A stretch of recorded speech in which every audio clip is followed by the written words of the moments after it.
Hi there. In this video, I'm going to run my advanced lab techniques in physics class through making a torsion pendulum.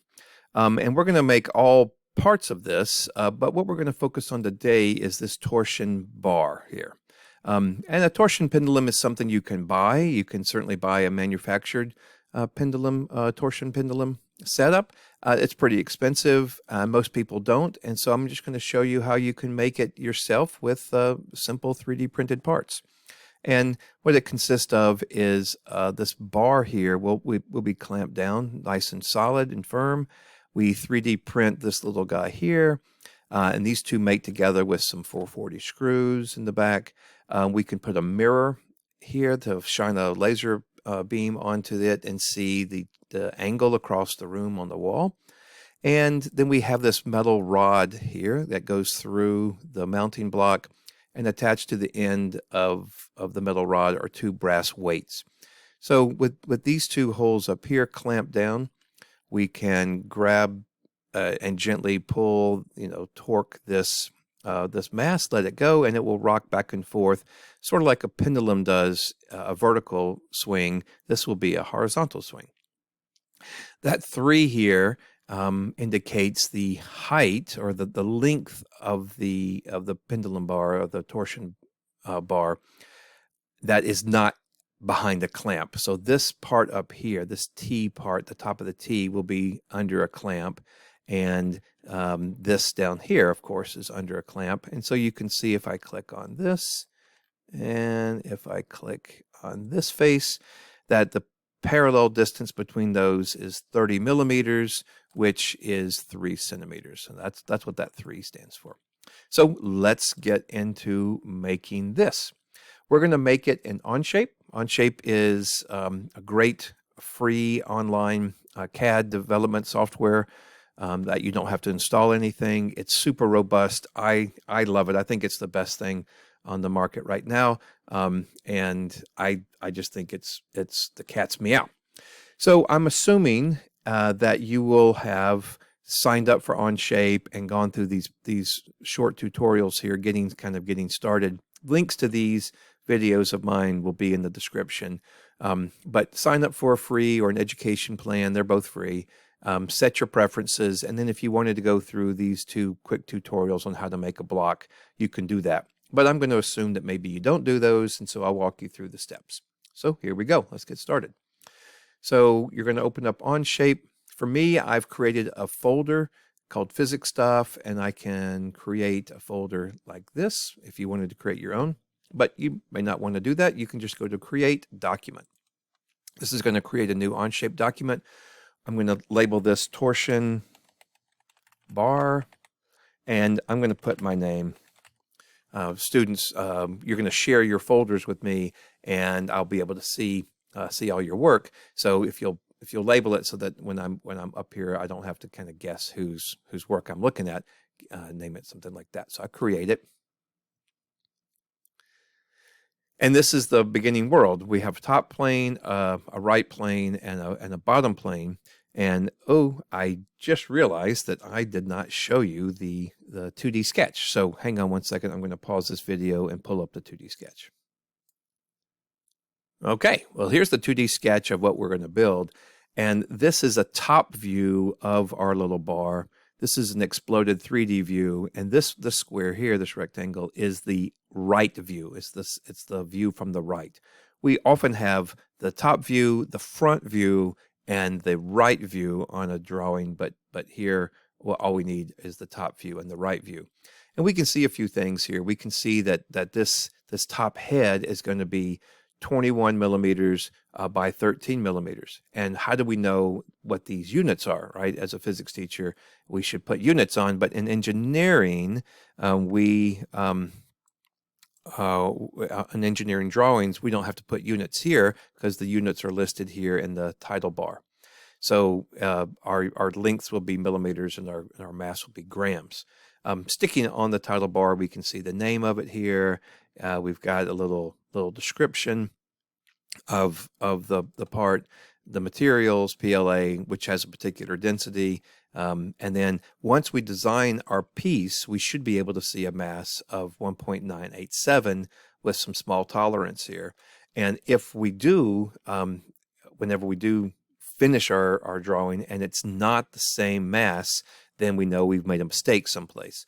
And if it is the same mass, then you're practically, well, you're not guaranteed, but you're close to guaranteed that what you've done is correct. So once again, this is 21 millimeters by 13 millimeters. This length here, okay, is going to be 30 millimeters plus this 12.23. This 12.23 is where the clamp will be positioned. So there's the virtual clamp line. So this entire length of the rectangle will be 42.3. And can you figure out how wide this rectangle will be? We're going to make two rectangles, one up here and then one here. And yep, there it is. The width of this rectangle is going to be 10. We're going to throw our circles in, and then we're going to extrude it. We're going to pull it out 2.5 millimeters so it looks like a 3D part. This is going to be drawn on our first sketch. So it's going to be a flat piece of paper. It has no thickness. When we extrude it, it will have thickness like this. A few more things that you might not be familiar with is this CL sim. This is the center line symmetry, and it indicates that everything down this line, if you have it, means that the left-hand side and the right-hand side are mirror images of each other. Okay, with the exception maybe of this 3. This 3 may not be exactly the same. So that means that if these two are exactly the same symmetrical views, that the distance between this circle and the center line will be 6, because the distance between both of their centers is 12. And if they're symmetrical, then it has to be 6 and 6. It can't be 5 and 7. Otherwise, we wouldn't have that symmetry. Other things to think about is we have this kind of weird little circle with a slash through it. That indicates that this is a diameter measurement. So this diameter is 4.1 millimeters, that circle diameter.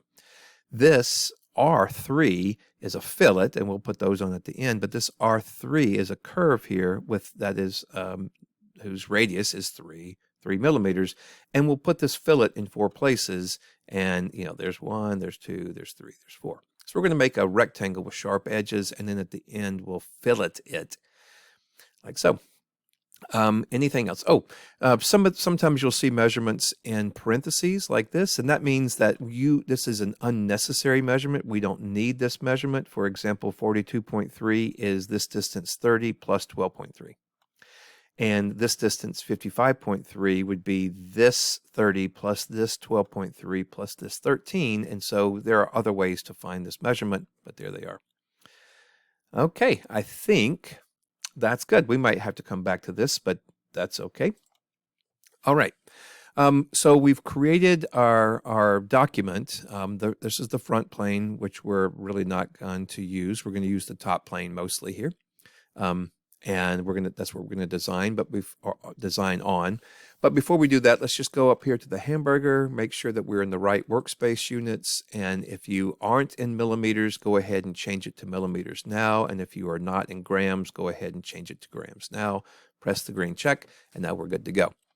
So all CAD begins with a sketch. And so you could either press the sketch button like this, or you can choose the face you would like to start the sketch on, either here, clicking here, or clicking here, for example. Click on sketch, and it automatically shows us that we're working on the top plane. And you can see now we have a little sketch piece of paper here. We want this sketch to be flat like it would be on your desk, and you can do that by right mouse clicking and moving around like so and trying to get it lined up. There's an easier way. You can just hit the top of this view cube here, and it will just reorient so that the sketch is now normal to the surface, or normal to your computer screen. I can also right click and reorient here, and if I just press the N key, N, on the keyboard, it will get normal to as well. And there we go. I was zooming in and out. That's just done with the scroll wheel. That's the easiest way to do it. And like I mentioned in the videos, you really need a mouse to do this. Okay, I can hide the planes by pressing P, or I can just toggle off the planes over here individually. I just don't want to see the planes and they kind of get in my way. So N to normalize again. All right, so you should take a screenshot of this. My students will have a paper copy of this, so you'll have that to refer to. So I'm going to drag this off my my screen, and so it's over here on my second screen, so I can refer to it this way. I also have a paper copy in front of me, and we're good to go now.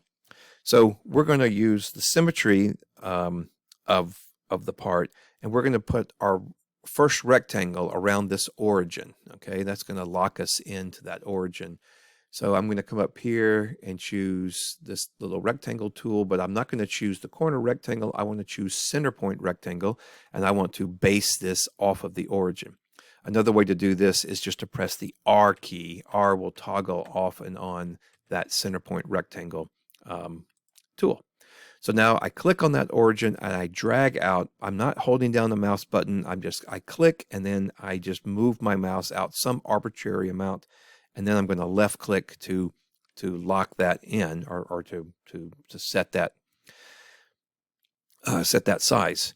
It can be any size you want, because there's a little box that's shown around here, and the temptation is to click inside that box so you can start typing, but the box is highlighted, so don't click inside. If you do, you'll make a new rectangle.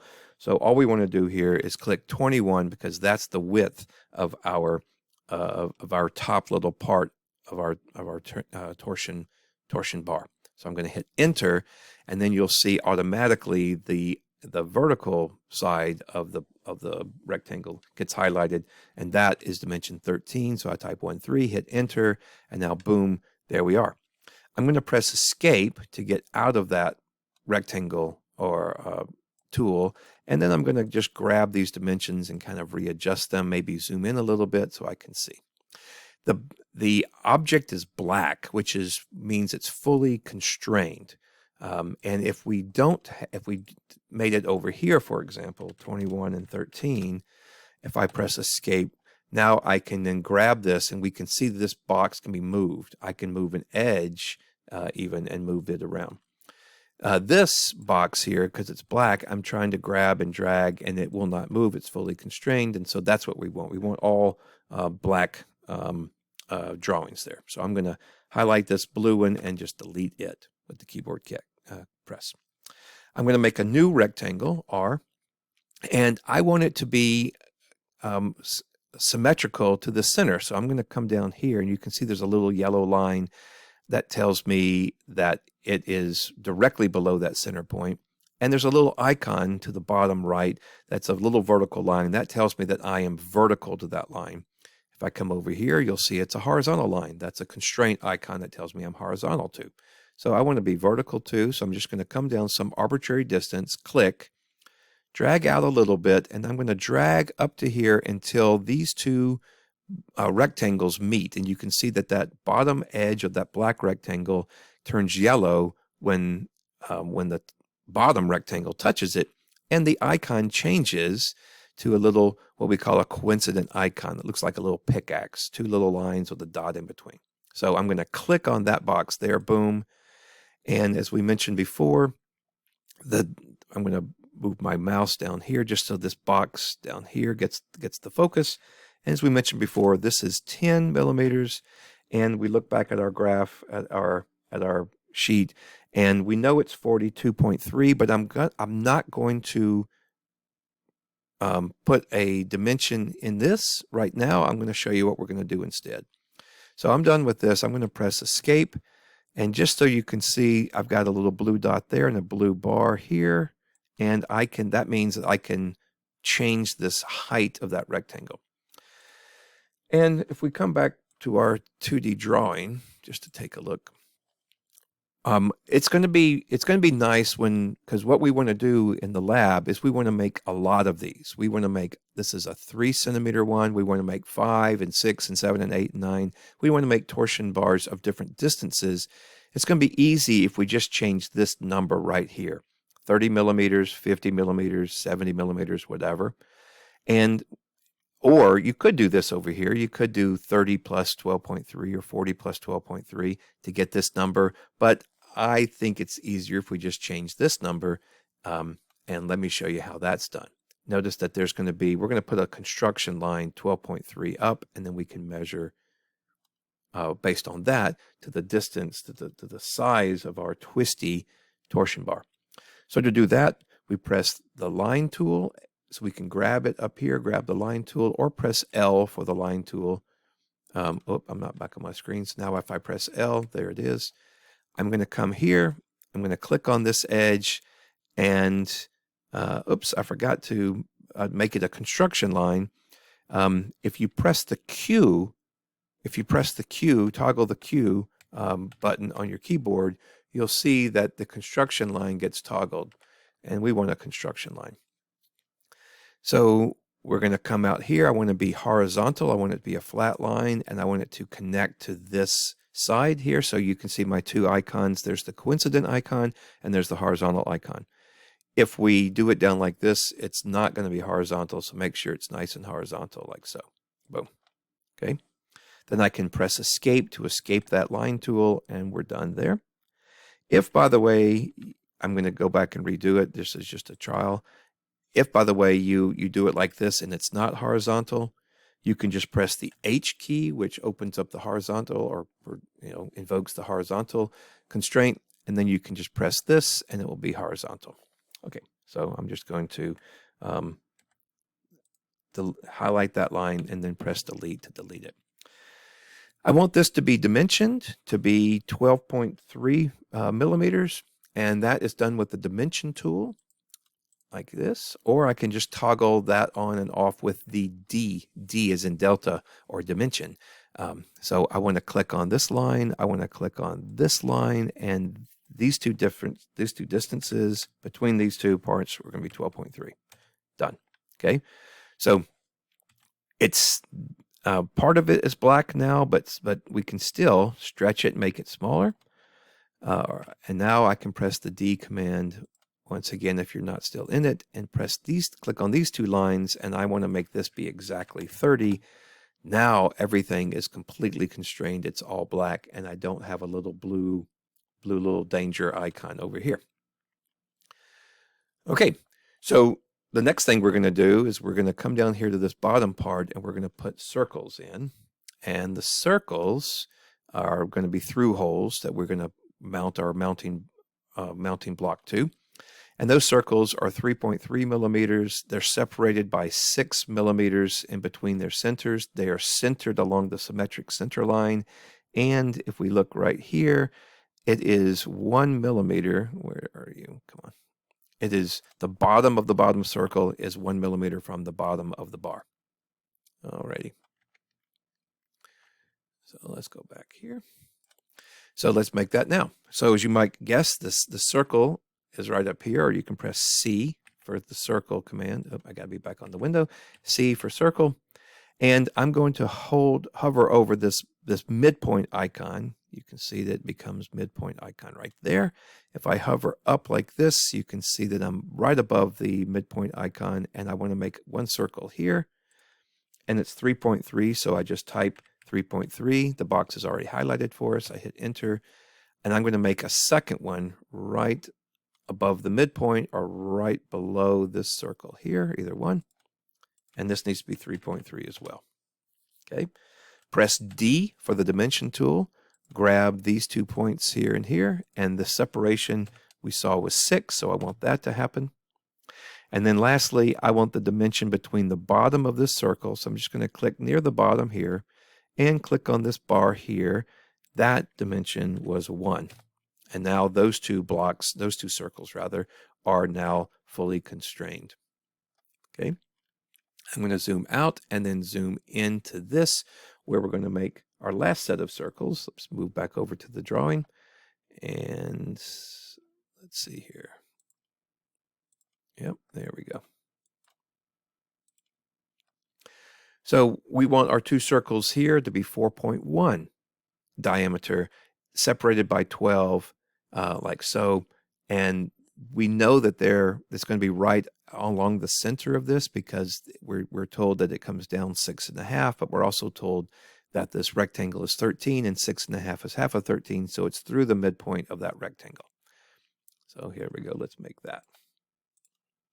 Okay, So again, I'm back on this window. I press C for circle. I'm going to wake up my origin because that's the center line, center point. This is 4.1. Yep. And then I'm going to do the same over here. 4.1. I press D for dimension. I know these are 12 apart. And they're still not fully defined because if I press escape and then grab one of the tools, they're stuck along that center line, but I can move them back and forth like so. Okay, so we need one more dimension. This to this is 6. Boom. So now they're, oops, come on. My internet's flaking out on me. There we go. So now it moves 6 and everything is now a fully defined black dimension. And we are done with the sketch, so we press okie dokie. We now need to extrude this. So I'm going to come and kind of give you a little sideways view here so you can see what happens when we extrude. So I'm going to click on this square here, this rectangle, and then press the next most popular button, which is the extrude button. And that is extruded 25 millimeters, and I can also extrude this rectangle 25 millimeters. And they are making one new piece, one new solid, and I have these two faces on these sketches making that solid. But as we saw, the depth of this is not 25, but 2.5. So I changed the depth tool there, hit enter to accept it, and now I have a 2.5 millimeter torsion bar that is almost done. Press the okie dokie sign there, and now what's left now to add are the fillets. The fillets are a radius 3 fillet like this in 4 places. Oops. So let's do that now. The fillet command is Shift F, or this button right up here. We're going to choose a radius of 3. So yours might be 5. I think that might be the default. So let's choose 3, hit enter. And now we're going to choose which entities we want to fillet. So I'm going to zoom in so I can see. I want to click on this edge, not on the face. I want to click on just that line. Boom, there's 1. This line there is 2. I'm going to zoom out and zoom in. This line there is 3. And then I want to right mouse click, rotate around, and choose this one to be 4. If I'm happy with this, then I say OK.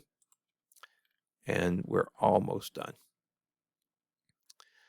Last thing we want to do is we want to put the number on there. This was an afterthought for me, but I thought if we had, a dozen of these, it might be nice just to grab the 3, which stands for 30 millimeters or 3 centimeter long torsion bar. That might be a handy thing to have.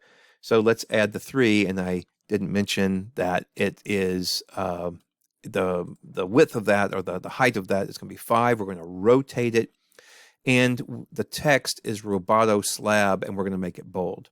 Okay, all of that has to be chosen if we want to get the right mass, if we want to make sure that our mass is correct. So follow along. Later on, you can choose whatever font you want, but my students should do what I'm doing. So I'm going to make a new sketch on the top plane. So I'm going to click here, make a new sketch, boom. And I am going to reorient by either pressing top on this, on the view cube, or N for normal 2. So there we go there. The text, I'm going to make the text, grab the text box here. I don't want to make the text, see how that little yellow light highlighted? I don't want to put the text box here or here. I don't want anything yellow to be lit up. Okay, I don't want to make it over here because it will constrain it. It will fix it to there. So I want to pick just a regular place out here where there's nothing going on. Okay, I'm going to choose Roboto slab as my font.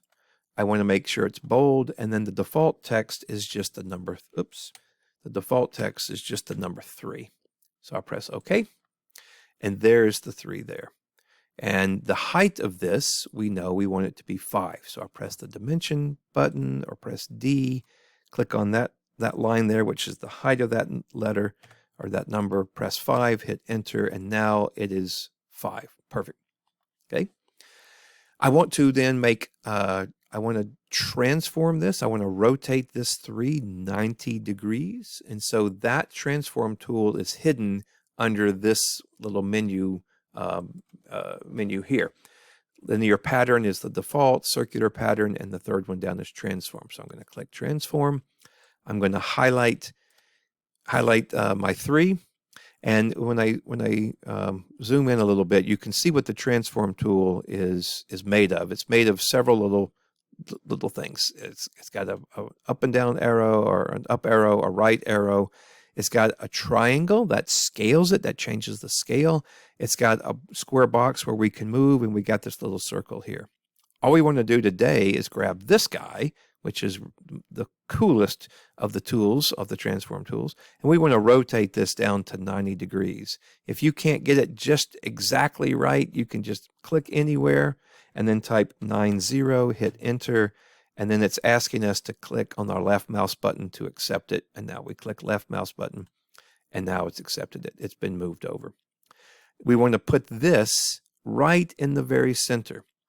So we're going to click here, a point. We're going to make a point, or Shift S, and we want this point to be, we want to add a point right to the midpoint of this 3. So I'm going to put that point right there, boom, like so. That just gives me something to hang on to. And then I'm going to press escape. I want to press on that point I just created, not the line, just the point, okay? And then I want to click on the origin, which is in the middle of these 2 circles there. And then I want to choose the coincident constraint, or just press I. As soon as I do that, then that 3 is going to get coincident to that origin point, and now it's fully constrained black. There's one more thing to do before we're done with the sketching, or with the modeling. We say okie dokie here, and now we want to extrude this 3. So I'm gonna click on 3. Actually, you know what? Don't even click on the 3, because if we have a double digit thing, we want both of the digits to be extruded. So instead, just click on the sketch 2, which is where we had our 3. That's where we made our 3, sketch 2. I want to extrude that, so I'm going to press the extrude button, and here I'm extruding it up 25 millimeters. I actually don't want to extrude it up. I want to remove it. So I'm going to press remove.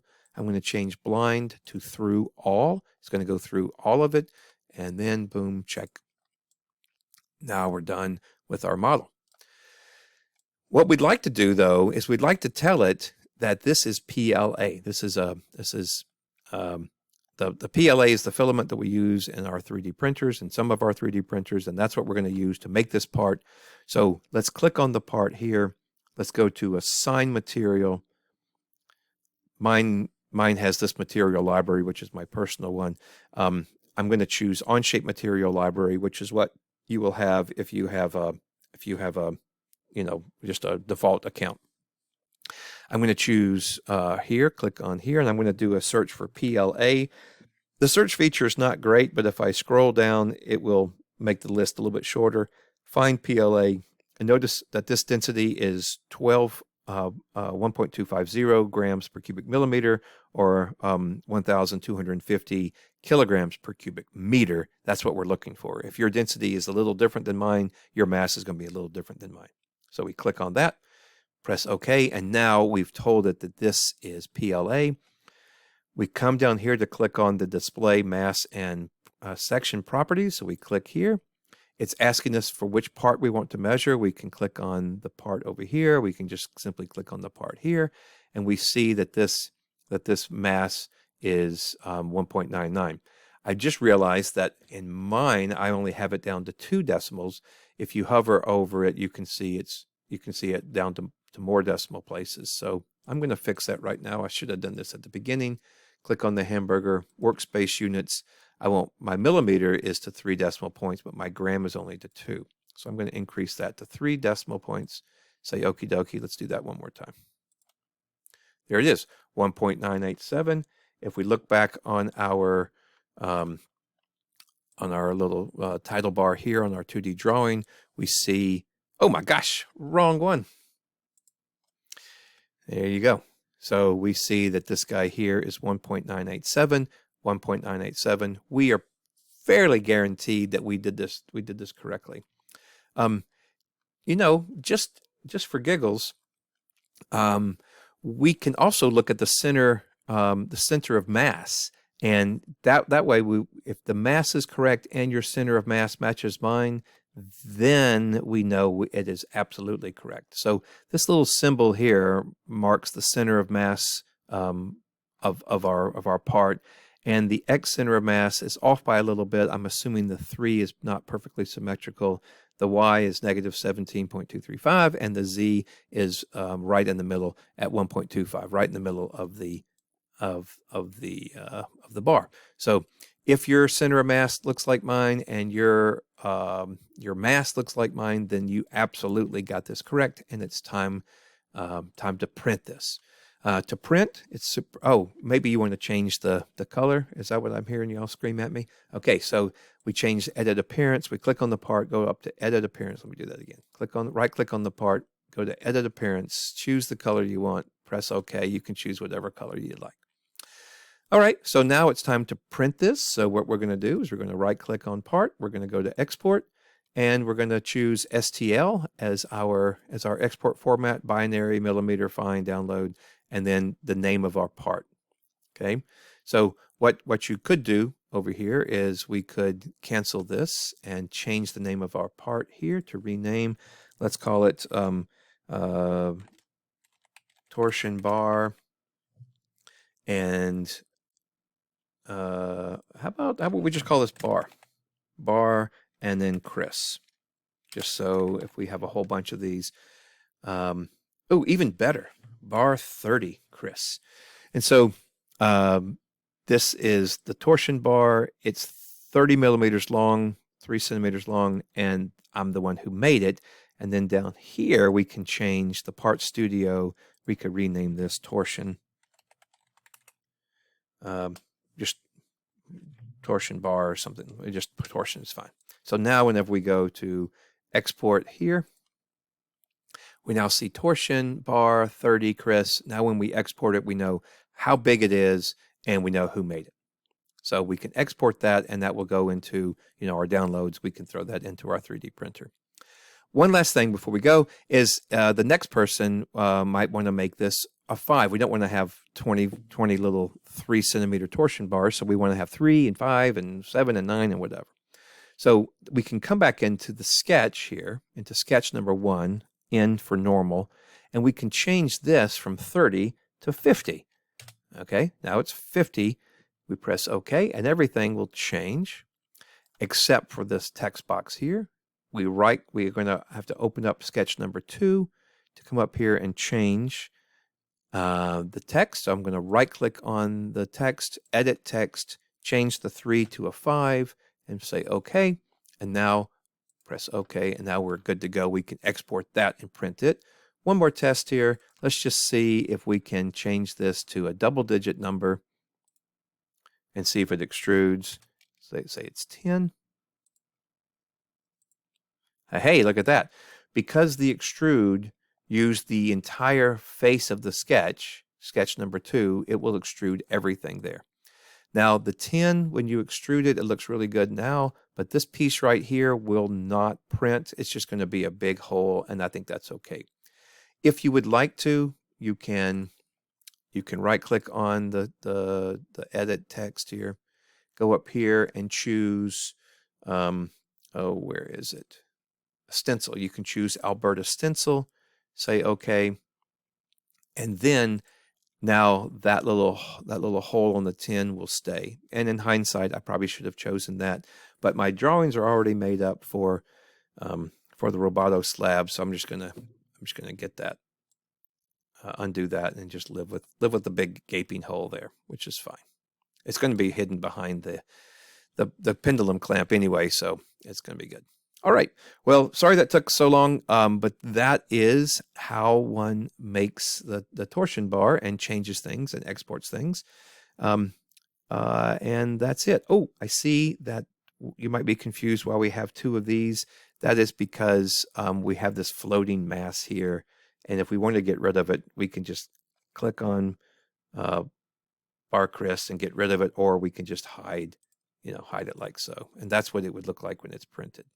Okay, so of course we want to export this, and we don't want to export just this. All right, That's it. Have a good day. Thank you for watching.